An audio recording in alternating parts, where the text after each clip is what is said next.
Shalom, selamat pagi. Saudara-saudara yang dikasihi Tuhan Yesus Kristus. Salam sejahtera buat saudara semua, dimanapun saudara berada. Kiranya di pagi hari ini, saudara senantiasa bersemangat untuk menjalani hari ini dengan kekuatan yang daripada Tuhan. Sukacita oleh Roh Kudus. Pada hari ini saya akan membagikan firman Tuhan untuk menjawab pertanyaan yang sering kali muncul dalam pikiran manusia. Mengapa hidupku terasa kosong? Mengapa hati ini terasa hampa? Saudara-saudara yang dikasihi Tuhan, Tuhan menciptakan kita manusia bukan saja secara fisik atau jasmani. Tubuh kita yang nampak adalah tubuh jasmani. Namun Tuhan juga menciptakan kita secara rohani. Ada tubuh yang tidak kelihatan, yaitu tubuh roh. Alkitab menyebutkan trikotomi manusia, yaitu roh, jiwa, dan tubuh. Terkadang disebutkan juga dikotomi, atau dalam hal ini hanya roh dan tubuh jasmani. Pada intinya saudara, tubuh jasmani kita memerlukan makanan jasmani. Saudara makan nasi setiap hari, makan kue, minum air. Tubuh jasmani ini membutuhkan makanan yang jasmani. Namun demikian tubuh rohani tidak dapat dipenuhi kebutuhannya dengan hal-hal yang lahiriah. Tubuh yang rohani, roh kita, jiwa kita. Seringkali kita menyebutkan hati-hati kita memerlukan hal-hal yang rohani, makanan yang rohani yang daripada Tuhan. Saudara-saudara yang dikasihi Tuhan, Tuhan memberikan kepada kita satu ruang yang kosong, yang hanya bisa diisi oleh Tuhan sendiri. Suatu kekosongan yang hanya akan lengkap, akan terasa penuh oleh kita apabila kita datang kepada Tuhan, selalu punya hubungan dengan Tuhan. Saya akan membagikan beberapa kunci dari Alkitab agar hidup kita tidak terasa kosong. Yang pertama saudara, di dalam Matius 12 ayat 44. Di situ tertulis, lalu ia berkata, aku akan kembali ke rumah yang telah kutinggalkan itu. Maka pergilah ia dan mendapati rumah itu kosong, bersih, tersapu, dan rapi teratur. Ayat ini berbicara tentang iblis yang datang kembali kepada seseorang. Disebutkan di sini, rumah itu kosong. Iblis kembali kepada seseorang yang hatinya, pikirannya dibiarkan kosong.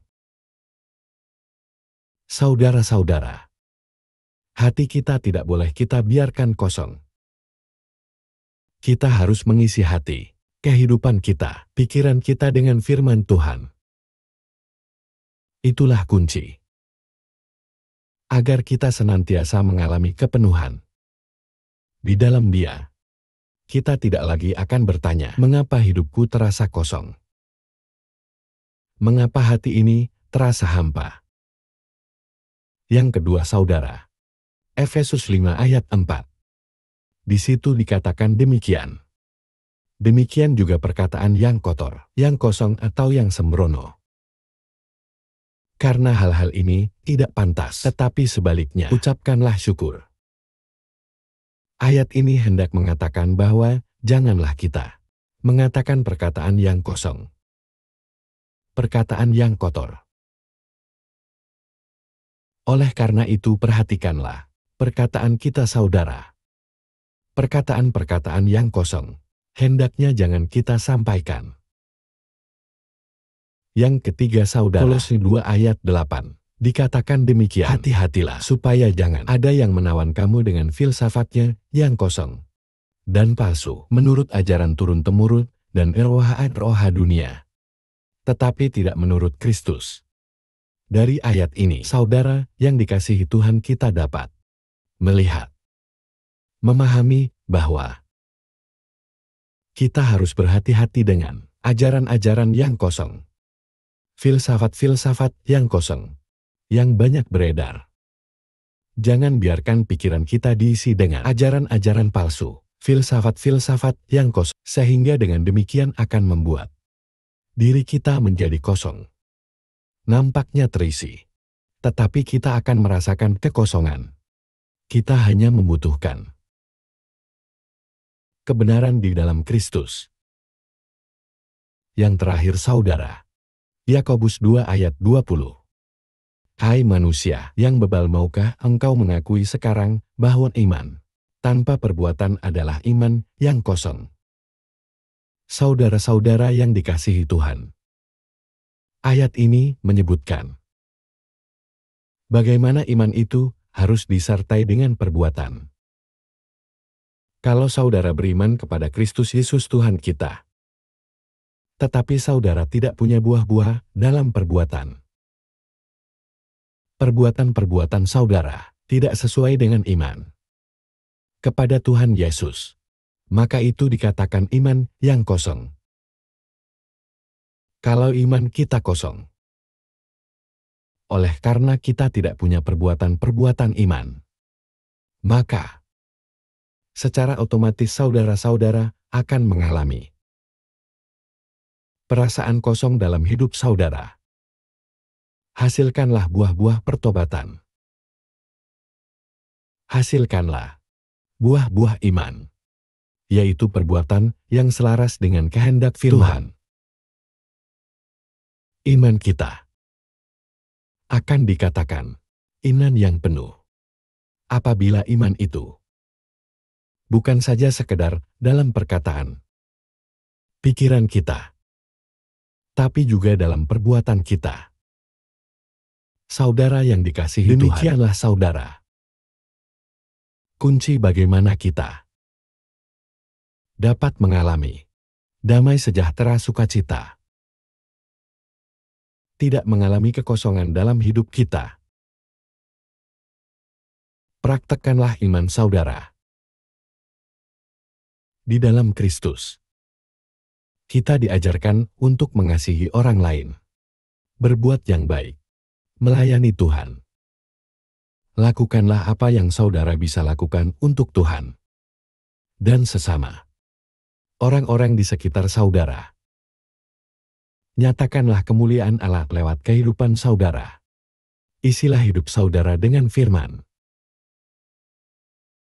Jangan berkata-kata yang kosong, dan hindarilah ajaran-ajaran atau filsafat yang palsu dan kosong dari dunia ini. Maka kehidupan saudara akan senantiasa dipenuhi dengan sukacita Tuhan. Mari sama-sama kita berdoa. Bapa kami yang di surga, terima kasih Tuhan. Di pagi hari ini kami menerima kebenaran firman-Mu yang mengajar kami dan mengingatkan kami, menyadarkan kami bahwa kekosongan dalam hidup kami hanya dapat diisi oleh Engkau. Ampuni kami kalau selama ini juga membuka diri kami terhadap ajaran-ajaran atau filsafat yang kosong, yang tidak selaras dengan kehendak-Mu, yang bukan berasal daripada-Mu, ya Tuhan Yesus. Ampuni kami kalau selama ini berkata-kata yang kosong, yang tidak baik. Tolong kami Tuhan, untuk kami senantiasa hidup dalam iman yang sungguh kepada-Mu. Perbuatan-perbuatan kami menyatakan kesungguhan kami, iman kami kepada Tuhan, sehingga iman kami bukanlah iman yang kosong. Terima kasih Bapa, berkati dan sertai kami sepanjang hari ini dalam segala aktivitas pekerjaan pelayanan kami. Berkati setiap pendengarnya Tuhan renungan ini, agar Engkau menyertai mereka senantiasa dalam kehidupan mereka sepanjang hari ini. Berkat-Mu atas kami semua. Dalam nama Tuhan Yesus kami berdoa dan mengucap syukur. Haleluya, amin. Tuhan Yesus memberkati saudara semua. Sampai jumpa dalam renungan pagi berikutnya. Haleluya.